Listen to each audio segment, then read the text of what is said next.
David Niemann, chef d'orchestre, est mon invité aujourd'hui et je Enchanté. suis ravie de vous rencontrer. Également, merci. Quelle belle surprise!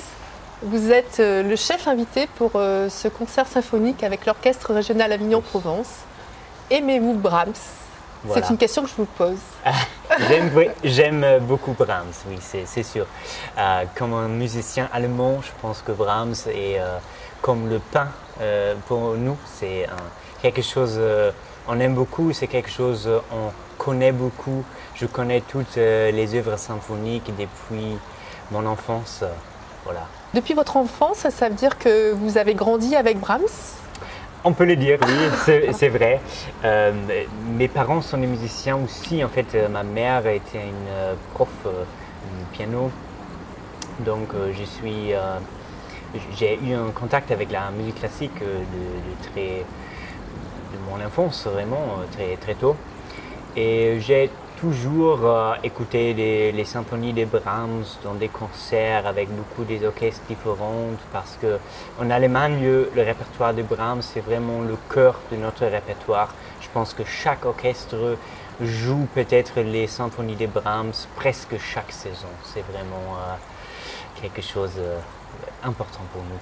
Ça évoque quoi, Brahms, pour vous? Pour moi, ça évoque la mélancolie, oui, c'est sûr. le romantisme, pour moi, la sensibilité. La solitude, vraiment. Oui. La solitude, peut-être ça c'est la première chose que je pense. Parce que, en fait, Brahms a jamais trouvé quelqu'un pour une relation amoureuse dans sa vie. Bien sûr, il y a cette relation platonique peut-être avec Clara Schumann, mais pour moi, il y a toujours cette façon d'être seul dans cette musique et peut-être cette mélancolie que vous avez dit aussi, c'est la source de cette mélancolie. Est-ce que vous êtes mélancolique, vous? Ah oui, c'est sûr. Je pense que tous les Allemands sont un peu mélancoliques. Pourquoi tous les Allemands? Pourquoi? J'ai aucune idée. Nous sommes de temps en temps un peu sérieux, peut-être. Aussi, je ne sais pas, on a cette façon de toujours parler sur le passé. Ouais. Voilà. Peut-être c'est ça aussi. Ouais. Notre relation avec tout ce qui est passé n'est pas très facile aussi, historiquement bien sûr. Ouais. On a beaucoup de choses, je pense, qui sont... on peut être énormément fiers de ces compositeurs, de ces écritures.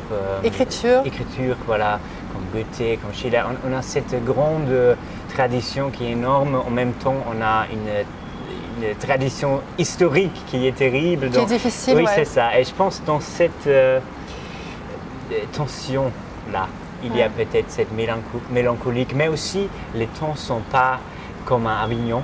Il pleuvoit. Il pleut, voilà, il pleut beaucoup. Oui, donc ça renforce cette mélancolie aussi. Un petit peu. J'ai l'impression, le plus nord on va, le plus mélancolique les gens est. Oui. Ouais. Quel est votre état d'esprit généralement par rapport à la musique? Vous êtes un jeune chef d'orchestre, peut-être un très jeune chef d'orchestre. Ah oui, peut-être, ouais. En papier, oui. Mais en fait, j'ai commencé de jouer le violon quand j'ai eu 3 ans. Donc très jeune. Ouais. Et j'ai joué beaucoup des orchestres, l'Orchestre national des jeunes en Allemagne, beaucoup de choses. Et j'ai toujours eu cette désiration. Ce désir. D'être musicien, de devenir musicien. Et j'ai eu un moment quand j'ai peut-être découvert ce métier de chef d'orchestre et j'ai pensé... j'adore cette possibilité de communiquer, de transmettre sa passion pour cette musique, dans cette profession. Donc je pense, quand j'ai eu 17 ans, j'ai envoyé un mail pour un professeur dans ma ville natale, qui est professeur de direction d'orchestre. J'ai écrit est-ce qu'il y a une possibilité de prendre des cours chez vous? Il a répondu oui, en général c'est possible, vous pouvez venir et donnez-moi une impression, qu'est-ce que vous faites? Et je suis venu, j'ai fait des choses sans savoir qu'est-ce que j'ai fait, c'est sûr, mais il a vu quelque chose et j'ai continué. Donc, on pourrait dire je dirige depuis 10 ans. Wow. Donc, voilà, c'est ça. Bien sûr, j'ai fait des études, je pense 7-8 ans, donc je dirige professionnellement pour 4 ans. Depuis 4 ans, vous avez peut-être commencé à l'Orchestre national de Montpellier. C'est ça qui a fait le premier poste officiel. Le pas de la baguette. Voilà, c'est ça. Et ouais, j'ai une gratitude énorme pour cette poste, pour Michael Schoenwandt, le chef principal à Montpellier, aussi pour Valérie Chevalier, la directrice là, qui a donné beaucoup de confiance. Ouais. Et comment vous sentez quand vous êtes en position de chef d'orchestre? Est-ce que vous sentez une impulsion, un état d'esprit C'est pas que je voudrais dire que j'adore d'être en face de son musicien et j'adore de faire des gestes. C'est pas ça. Mais quelle est l'énergie en fait qui vous transporte? L'énergie que je transporte, je pense, c'est seulement l'amour que j'ai pour la musique et l'énergie qui vient de cette source, je pense. Et je pense en vie quotidienne, dans la vie quotidienne, je suis un homme peut-être plus timide. Timide, réservé. Voilà, réservé, introverte aussi.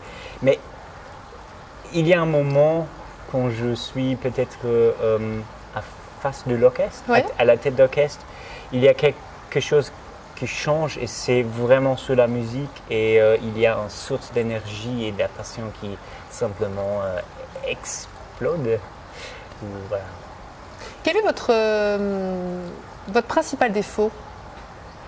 Principal défaut, c'est une question bien fameuse, dangereuse. Non, il n'y a pas de piège. Peut-être de temps en temps j'ai l'impression que je peux être trop gentil peut-être dans les moments où c'est nécessaire de suivre quelque chose et de ne laisser pas les musiciens. Et peut-être parce que j'aime pas beaucoup les confrontations, pas du tout en fait. Mais aussi c'est quelque chose qui est aussi important parce qu'il y a des musiciens qui offrent quelque chose, il y a le chef qui peut-être veut changer des choses. Donc c'est un procès, il y a toujours un certain, qu'est-ce qu'on dit relation, tension peut-être. Tension conflictuelle. Oui, c'est ça. Il y a un conflit peut-être qui est là tout le temps. C'est pas une chose dramatique, mais peut-être c'est juste là. Donc peut-être qu'il y a des moments quand je laisse quelque chose, mais ce serait mieux de suivre cette chose jusqu'à la fin. Est-ce que vous pensez que c'est du fait que vous soyez jeune aussi que vous ressentez cette tension? Bien sûr. Je peux déjà dire quand je compare qu'est-ce que j'ai fait avant 4 ans et qu'est-ce que j'ai fait maintenant, il y a une différence énorme. Mais aussi quand on voit des chefs vraiment vieux comme Bernard Haitink ou Herbert Blomstedt qui ont plus de 90 ans, ça c'est un autre monde. Et ça c'est quelque chose qu'on ne peut pas apprendre. Ça c'est quelque chose qui vient avec la maturité. Si on reste ouvert, si on reste critique critiquement peut-être avec lui-même, je pense que ça va venir. Mais aussi il faut qu'on a cette confiance que tout va venir et passer dans le bon moment. Dans le moment venu qui sera opportun. Voilà, et je pense dans un dans une business et dans un monde qui est très vite, qui veut toujours le chef le plus jeune dans le poste le plus important. Je pense que ça c'est le plus difficile peut-être de respirer et ne comparer pas lui-même avec les autres et simplement travailler avec lui-même. Avec soi-même. Soi-même, voilà. Et votre qualité, vous la connaissez? Ma qualité. Je Votre pense que ou vos qualités? j'ai une source d'énergie qui est énorme Ouais. et une passion qui est énorme qui ne perd pas. Je ne sais pas pourquoi, mais c'est juste là. Et j'ai l'impression que les défauts sont en même temps des qualités. Donc je pense que cette gentillesse que j'ai mentionnée avant. Ouais. Votre écoute? Ouais, c'est en même temps, ça peut créer quelque chose de très humain, ça peut créer une atmosphère où tous les musiciens sont ouverts, donnent des choses et c'est peut-être la seule façon qu'on peut créer quelque chose unique. Donc voilà, en même temps, des bonnes qualités. Alors, je tiens vraiment à vous féliciter pour votre français. Merci bien. Vous avez appris comment?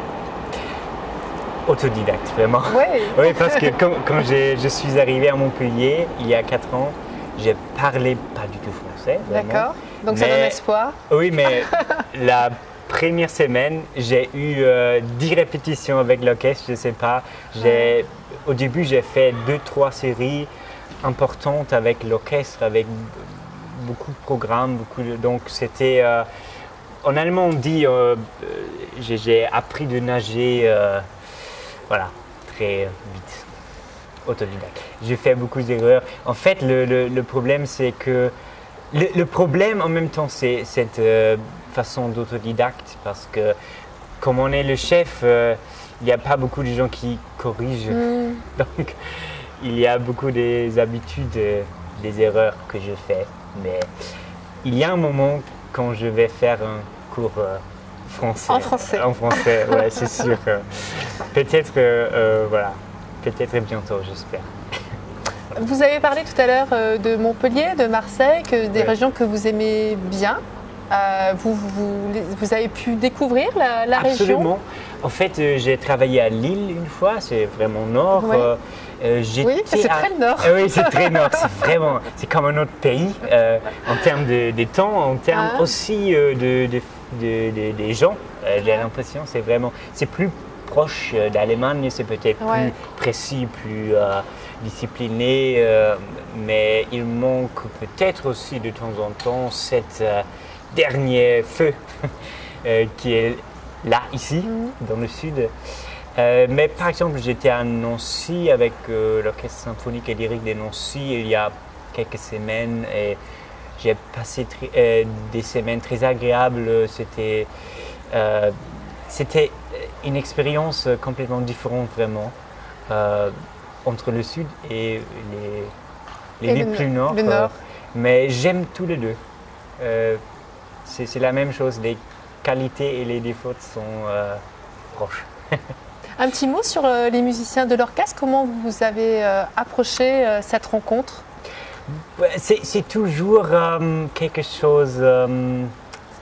vous appréhendez à chaque fois ou ça se passe Qu'est-ce que je fais toujours? Peut-être je demande aux collègues qui étaient là, mais je ne pense pas que je connais des collègues qui a dirigé ici à Avignon, donc j'ai écouté quelques enregistrements sur YouTube, des choses comme ça, donc on sait un petit peu peut-être comment la première répétition va sonner, mais en même temps c'est toujours très excitant. Excitant, voilà, c'est toujours très excitant. C'est toujours la première répétition, je pense, qui est le plus excitant. Après les premières répétitions, il y a un chemin qui devient plus clair pour moi. Je sais exactement peut-être où on peut arriver et qu'est-ce qu'il est le chemin pour ça. Mais ce premier moment d'écouter l'orchestre, d'écouter tout ce qui est offert. Tout ce qui est offert, tout ce qui Oui. vient à vous? Voilà, ça c'est toujours un moment extrêmement délicat aussi parce que pour le chef, il faut qu'on s'adapte très vite, bien sûr. On a peut-être une image dans la tête, comment on veut que ça sonne, mais bien sûr, il y a une acoustique qu'on ne connaît pas, il y a un orchestre qui a une tradition qu'on ne connaît pas. Donc voilà, c'est tout sur cette adaptation. Adaptation. Adaptation, merci. Voilà. Alors, bon, pardon. oh, oui. Pardon, non, Non. je vous en prie. Mais j'ai profité bien des premières répétitions. J'ai l'impression que tout le monde sont très passionnés aussi. Ouais. Quand j'ai l'impression, c'est dans le sud de la France. Et oui, on verra où on va arriver pour le concert.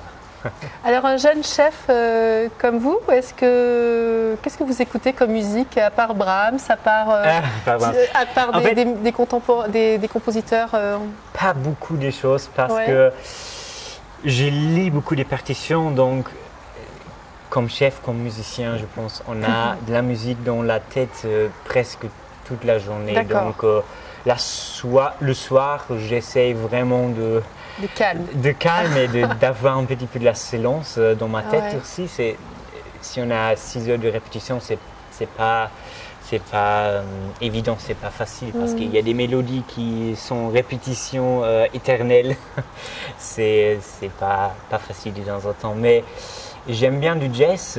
Il y a un pianiste du jazz que j'adore, Keith Jarrett. Je pense qu'il habite en sud de la France. je l'ai lu. Que j'adore, Oui. mais aussi la musique du jazz en général. Je pense que ça me libère un peu parce qu'il n'y a pas beaucoup de règles. C'est libre, simplement libre. Quelque chose qui nous manque un peu, comme les musiciens classiques Ouais. de temps en temps. Mais j'adore aussi la musique du pop. De temps en temps, j'aime des chanteurs un peu plus vieux comme Simon and Garfunkel, Ouais. avec les guitares et la voix, ça suffit pour moi déjà. Ouais. Et voilà, le radio un peu, mais pas beaucoup. Et vous avez le temps d'avoir d'autres passions? Oui, je fais du sport, mais c'est pas vraiment passion, c'est un peu il faut. Hygiène de vie. Voilà, c'est ça. Donc je joue un peu du tennis, je fais un peu de boxing de temps en temps, voilà, des choses comme ça. Pour les bras, tout ça.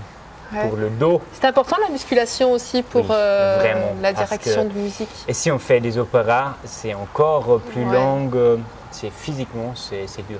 Voilà. Ouais. Pour le dos. C'est un apprentissage que vous devez vous positionner, cette hygiène de vie, cette musculation que vous faites régulièrement. Est-ce que c'est un apprentissage aussi que vous vous imposez? C'est quelque part quelque chose d'obligatoire pour, oui, c'est les muscles. Pour ne pas avoir de conséquences après particulières par rapport je pense au dos. Si on ne fait pas rien, c'est dangereux parce que en fait on a la baguette. Vous avez toujours le même bras en fait. C'est ça, et en fait le côté avec la baguette est utilisé plus fortement que l'autre côté. Donc je connais des plus vieux chefs d'orchestre qui a des problèmes parce que en fait les muscles d'une côté travaillent plus que d'autres et sont inflammés c'est après. Ça, donc c'est vraiment un peu instable. Donc, et ça j'essaie un peu d'équilibrer. Voilà, et des autres passions, l'art. J'aime l'art, j'aime toutes les formes de l'art. J'adore de lire, j'adore la lyrique. L'art lyrique. Les poèmes, lire les poèmes, c'est ça. J'adore la littérature beaucoup, mais aussi les musées, tout ça. La philosophie, pas trop la religion. Désolé. Beaucoup de chefs d'orchestre que j'ai interviewés avaient une attirance particulière avec la philosophie. C'est lié ou... Oui, je pense. Comment vous l'expliquez?